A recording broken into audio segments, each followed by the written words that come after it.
some breaking news right now.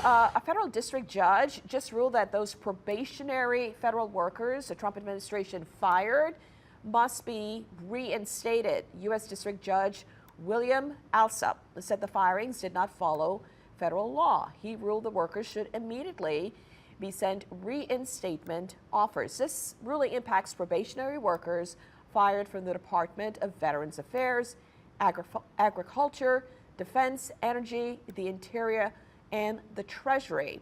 It is expected that this will be appealed, as the Trump administration has argued that all of this falls under the executive power of the president.